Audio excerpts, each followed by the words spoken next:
Hey everyone, and welcome back. Get ready, because today we're diving into something pretty mind-blowing. The potential creation of a black hole. Not just any black hole. Oh yeah. We're talking about creating one right here on Earth. It's crazy, right? Like we usually think of black holes as these massive things out in space. Yeah. Formed when giant stars collapse. Exactly. But the sources we're looking at today suggest that, Like we could actually. yeah, we might be able to create one in a lab. We've got all these notes and research and stuff exploring some seriously cutting-edge physics. And our mission today is to figure out not just if it's possible, But how? yeah, but how scientists might actually go about making a black hole and what they could actually do with it. We're going to be pushing the boundaries of what we know about the universe and what might be possible. All right, so black holes. It's going to be a wild ride. Black holes, they're these regions of space-time where gravity is so strong that nothing, not even light, can escape. Right. And they're formed when massive stars collapse, creating these regions of incredible density. But how could we possibly? How could we possibly replicate those conditions here on Earth? Yeah, that's the challenge, right? We can't exactly create a collapsing star in a lab. Exactly. Yeah. So instead of relying on the immense gravity of a star, the sources we're looking at today propose a completely different approach. Okay. Manipulating space-time itself. Whoa. The idea is to use the interplay of energy and time to create a localized region of extreme density, essentially mimicking the conditions around a black hole, but on a much smaller scale. Wait, hold on. Time-energy interplay. That sounds like something out of a sci-fi movie. I know it sounds crazy, but Are you saying we could actually warp time to release energy? the concept is grounded in theoretical physics. Hmm. Think of it this way. The relationship between energy and time is kind of like a seesaw. If you push down on one side time, the other side, energy goes up. So by distorting time, even on a tiny scale, we could potentially release massive amounts of energy. It's like borrowing energy from time itself. Okay. So it's not about creating a black hole through, like, brute force gravity. It's more like we're hacking the universe's code to make it happen. Yeah, it's a great way to put it. And these sources propose a few different methods for doing this. One of them that really caught my eye is exploiting something called quantum vacuum fluctuations. Quantum vacuum fluctuations. Now that rings a bell. It's like the idea that empty space isn't actually empty. It's teeming with these virtual particles that pop in and out of existence. Right? Exactly. And those virtual particles have energy. Yeah. Imagine amplifying those fluctuations to the point where they mimic the effects of dark energy on a small scale. Mm-hmm. It would be like creating a tiny pocket of intensely warped space-time, essentially a mini black hole. No, I remember reading about something called the Casimir effect, where two plates placed very close together can actually create a negative energy density between them. Yeah. It's almost like a tiny region of anti-gravity. Could that be used to our advantage? It's definitely a possibility that these sources explore. The Casimir effect is a perfect example of how we can manipulate these seemingly empty spaces to create some pretty wild effects. By carefully manipulating those quantum vacuum fluctuations, perhaps through a highly advanced version of the Casimir effect, we might be able to create conditions similar to the warped space-time around a black hole. All right, so we might be able to use the energy from these quantum vacuum fluctuations to create the intense density we need for a black hole. What are some of the other methods mentioned in these sources? One that sounds straight out of science fiction is the concept of time distortion chambers. Okay, tell me more about these time distortion chambers. How would they work? The concept involves using a combination of mind-boggling technologies like rotating magnetic fields and synchronized quantum particles to distort time within a localized region. Picture a bubble where time literally runs differently than it does in the outside world. Whoa, so we're not just bending space, we're bending time too. That's the idea. By manipulating time within this bubble, we could create conditions similar to those near a black hole. You see, time dilation. Yeah. The flowing down of time is a key characteristic of regions with strong gravity. And by mimicking that time dilation, we might be able to trigger the formation of a black hole. Okay, I'm starting to see a pattern here. We're talking about harnessing some of the most extreme and elusive forces in the universe, dark energy, quantum fluctuations, time distortion, all to create a black hole right here on Earth. You got it. And it gets even wilder. Another method these sources discuss is induced symmetry breaking. Oh, that sounds pretty intense. What exactly does induced symmetry breaking mean? It's a complex concept, but to put it simply, imagine a perfectly balanced house of cards. A tiny nudge in the right place can cause the whole structure to collapse. Symmetry breaking is kind of like that, but on a subatomic level. Okay, so we're talking about manipulating the delicate balance of forces within these quantum fields to trigger a cascade that leads to the creation of a black hole. That's pretty incredible. But let's say we can actually pull this off and create a mini black hole. Wouldn't it just suck everything in and destroy the planet? That's a completely valid concern. Yeah. And I'm sure a lot of our listeners are thinking the same thing, Yeah. but the sources address this head on. Okay. They propose using the same forces that create the black hole to also contain it.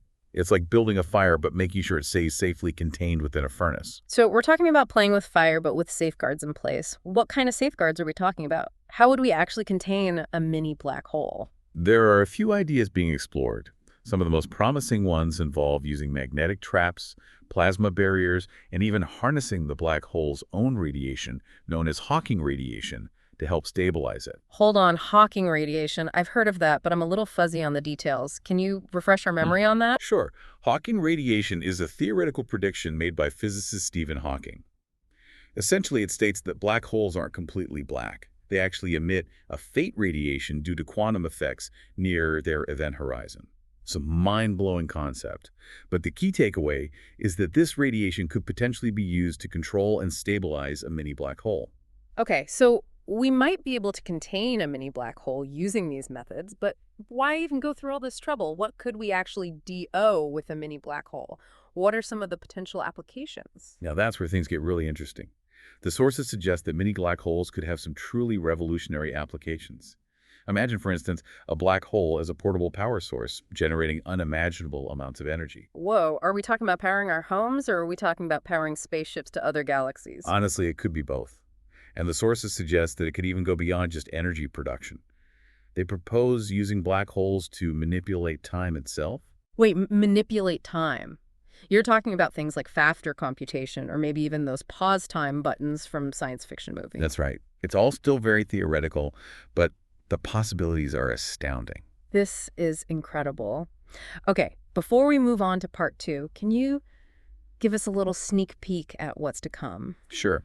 In part 2, we're going to dive even deeper into the nuts and bolts of a potential experimental setup.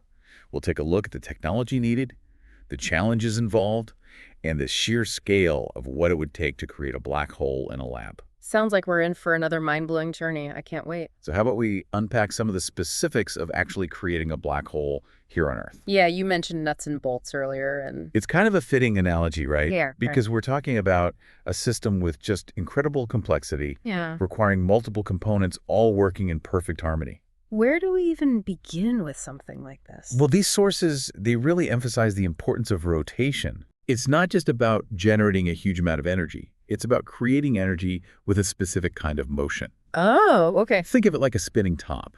Okay. That spinning motion that's crucial for creating a black hole. Okay, I'm intrigued. Why is rotation so important in this scenario?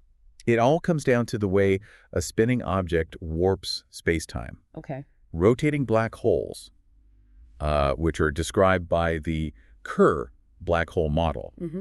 they actually distort spacetime differently than non-rotating black holes. And this difference seems to be key in lowering the energy threshold for black hole creation. So by adding rotation to the mix, we're essentially making it easier to create a black hole. Exactly. It's like giving the system an extra push to reach that tipping point where space-time collapses in on itself. Exactly.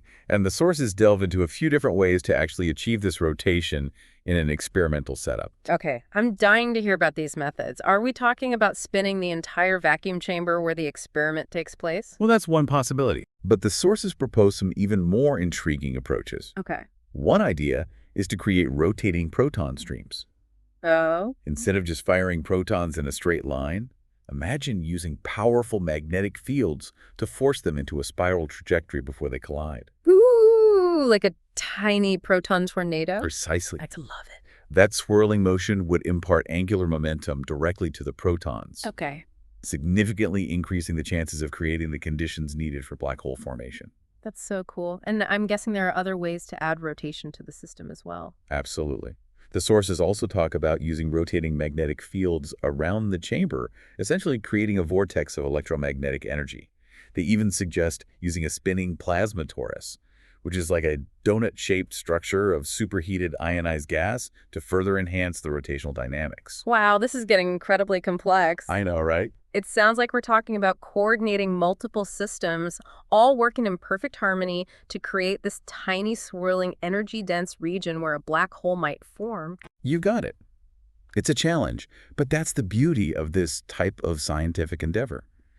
It requires pushing the boundaries of so many different disciplines: particle physics, quantum mechanics, electromagnetism, plasma physics, and weaving them together into a single cohesive system. It's like conducting a symphony of science, Yes.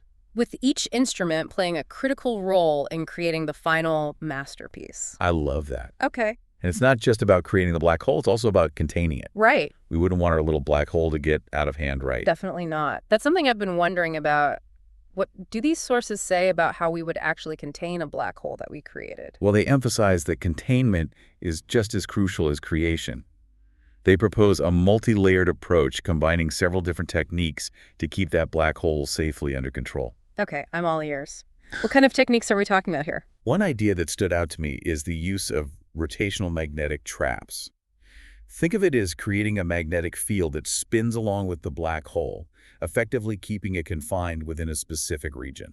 So the black hole would be trapped in this magnetic whirlwind. That's a great way to picture it. But we also have to deal with the intense radiation that a black hole emits. For that, the sources propose using plasma barriers. Now remind me, what exactly is plasma again? Plasma is essentially a superheated, electrically charged gas. It's often referred to as the fourth state of matter, the other three being solid, liquid, and gas. Right. And because plasma has these unique properties, it could potentially be used to deflect or absorb some of the radiation emitted by the black hole, protecting the surrounding equipment. Okay, that makes sense. Mm-hmm. So we'd have our swirling black hole trapped in a magnetic field and then surrounded by a shield of this glowing plasma. It sounds like something straight out of a science fiction movie. It definitely captures the imagination, doesn't it? Yeah. But it's important to remember that all of this is still very much theoretical.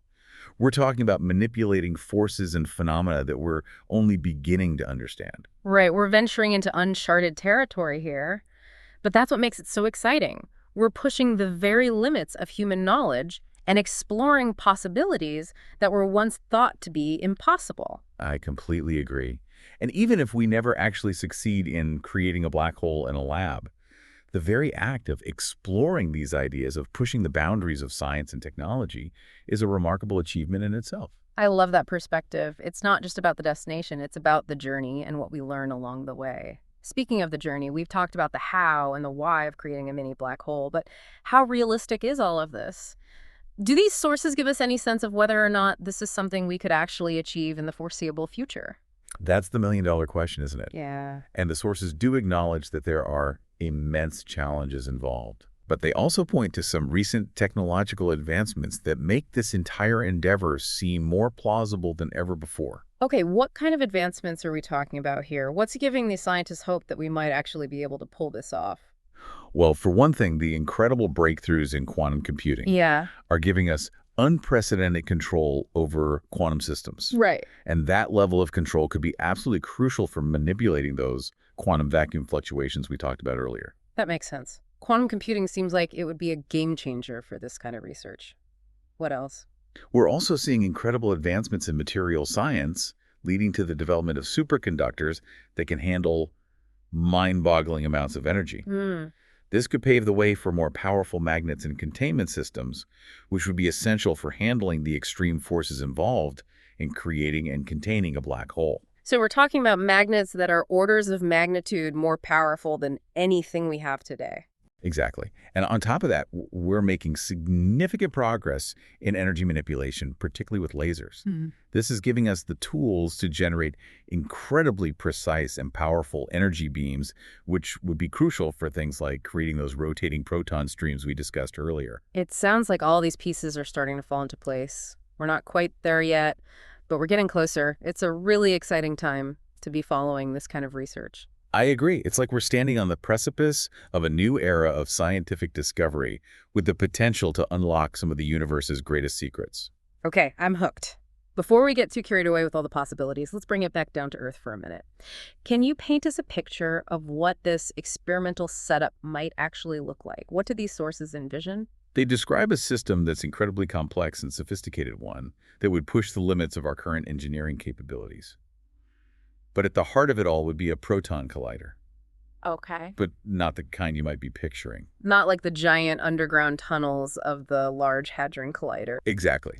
This collider would be much smaller, Okay. but with a crucial difference.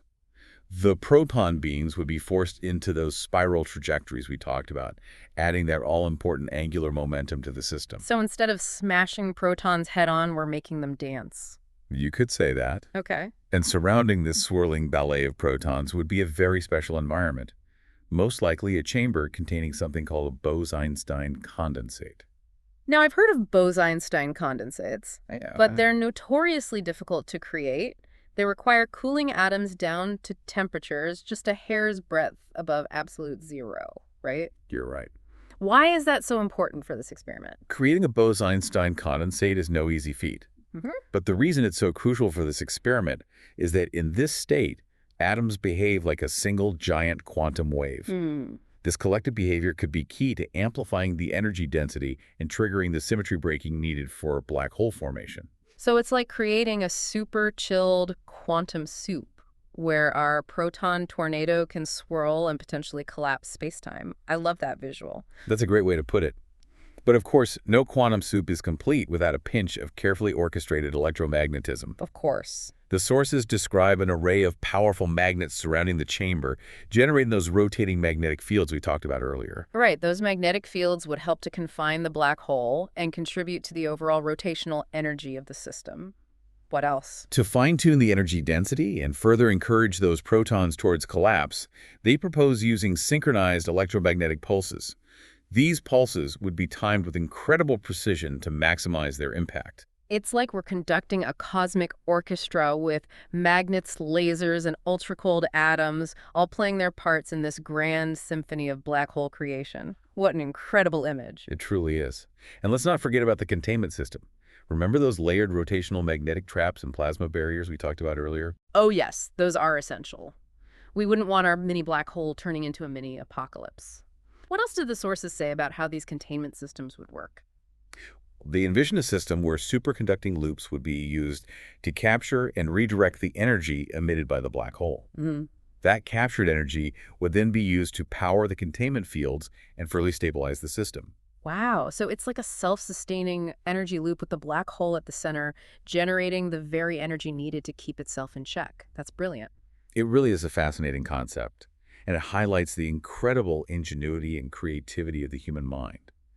But at the end of the day, the biggest question on everyone's mind is probably, do we really think we're close to making this a reality? That's a question I've been waiting to ask. What do you think? It's difficult to say for sure, but the fact that we can even conceive of such a complex and ambitious experiment is a testament to how far science has come. And with the pace of technological advancement constantly accelerating, who knows what breakthroughs might be just around the corner. I, for one, am incredibly eager to see what the future holds for this type of research. It seems like we're on the verge of something truly groundbreaking. We've covered so much ground today, from the theoretical foundations of black hole creation to the potential applications and the sheer audacity of the experimental setup. Can't wait to hear what else these sources have to say. I'm with you there. Let's dive into the final part of our deep dive and see what other insights we can uncover. Okay, so we're back for the final part of our deep dive into the world of black hole creation, and I'm ready for more. Yeah. Going through all this research, it's amazing. It is. Like the elegance of this approach. It really is. It's not just about brute force energy. It's about harnessing these multiple forces and creating this delicate interplay between rotation and quantum coherence and electromagnetic manipulation. Instead of trying to force a black hole into existence, we're creating the perfect conditions for it to emerge naturally. Naturally from the fabric of space-time. And this approach has several advantages. Okay. Like first, it significantly reduces the energy requirements. Oh, okay. By exploiting quantum phenomena like tunneling and coherence. Right. We can achieve the same result with way less energy input. That's huge when we're talking about generating forces on a scale that's never been attempted before. Absolutely. And secondly, by relying on a combination of forces. Yeah. We create a much more stable system. Okay. The rotation, the magnetic fields, the plasma barriers, they all work together. Right. to contain and control the black hole. So it doesn't turn into some kind of cosmic disaster movie. Exactly. Yeah. And this approach opens up some exciting possibilities for harnessing the power. Okay, let's dive into that a little bit. Yeah. What could we actually DO with a mini black hole? Well, one of the most promising applications is as an ultra-efficient energy source. Okay. Imagine harnessing the just unimaginable energy density Yeah. of a black hole to power our cities, our industries, even our spaceships. Are we really talking about replacing our power plants with miniature black holes? It's not as far-fetched as it sounds. Oh. The sources envision portable black hole reactors, Okay. carefully contained and controlled, Yeah. providing a virtually limitless supply of clean energy. That would be revolutionary. What about those more futuristic applications like time manipulation? Yeah. That's something these sources explore as well. Absolutely. By carefully manipulating the space-time curvature around a mini black hole, we might be able to create localized time dilation effects. So we might actually be able to create those pause time buttons we've always dreamed of in science fiction movies. It's definitely a possibility. Imagine being able to slow down or even stop time in a specific area. The implications for medical procedures, scientific research, even space travel are mind-boggling. It's incredible to think about. But what are the long-term implications of this research, even if we never actually create a mini black hole? What kind of impact could this have on our understanding of the universe? That's a crucial question. Hmm. I mean, the very act of pursuing this goal is pushing the boundaries of physics, engineering, and computer science. Mm. The knowledge gained from these experiments will undoubtedly have ripple effects across countless fields, Okay. even beyond those directly involved in the research. So it's not just about the black hole itself, it's about the journey, the discoveries made along the way, the technology is developed to overcome these seemingly insurmountable challenges. Exactly. And there's also this profound philosophical dimension to this endeavor. Oh, yeah. It forces us to really grapple with questions about the nature of reality, the limits of human ingenuity, Yeah. and the ethical implications of wielding such immense power. It's a humbling reminder that even as we strive to conquer the cosmos, Yes. we must also confront our own limitations and responsibilities. Very well said. Hmm. As we wrap up this deep dive, Yeah. I want to leave our listeners with one final thought. Okay. The exploration of black hole creation. It's a testament to the just indomitable spirit of human curiosity, our unwavering drive to push the boundaries of what's possible, and our deep desire to understand the universe we inhabit. It's a journey into the unknown, a quest for knowledge that transcends the boundaries of our current understanding, and a testament to the boundless potential of the human mind. It's been incredible exploring these topics with you. And to our listeners, thank you for joining us on this incredible adventure. We hope you've enjoyed the ride. Until next time, keep looking up at the stars, keep asking those big questions, and never stop exploring the infinite possibilities of the universe.